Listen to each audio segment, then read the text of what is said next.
ফের এক ভয়াবহ মহামারীর সম্মুখীন হচ্ছে গোটা বিশ্বজুড়ে ক্রমশ স্পষ্ট হচ্ছে মহামারীর আভাস। এখনো শেষ হয়নি মহামারী করোনার প্রভাব। তারই মধ্যে গোদের ওপর বিষ ফোঁড়া বার্ড ফ্লু। এবার বার্ড ফ্লু ভাইরাস বাসা বেঁধেছে সুষম খাদ্য গরুর দুধে এই ভাইরাসের অস্তিত্ব মিলতেই গভীর আশঙ্কা তৈরি হচ্ছে মানবদেহে এই ভাইরাস ছড়িয়ে পড়তে পারে।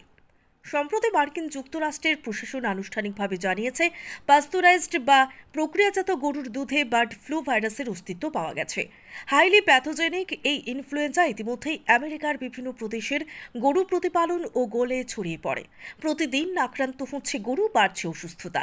স্থানীয় এক ব্যক্তির শরীরেও বার্ড ফ্লু ভাইরাসের অস্তিত্ব মিলেছে, তবে তার উপসর্গ মৃত। বিশেষজ্ঞরা জানিয়েছেন, খাবারের মাধ্যমে সংক্রমণ ছড়িয়ে পড়ার সম্ভাবনা কম। মার্কিন ফুড সেফটি বিভাগের তরফে জানানো হয়, সাপ্লাই চেইনের সূত্র ধরেই ভাইরাসের অস্তিত্ব খুঁজে বের করা হয়েছে। বার্ড ফ্লু বা N1 ভাইরাস প্রথম 1996 সালে পাওয়া যায়। চলতি বছরের মার্চ মাসে গরু ও ছাগলের দেহে এই ভাইরাসের অস্তিত্ব মেলে। ব্যুরো রিপোর্ট, নিউজ অবিকল।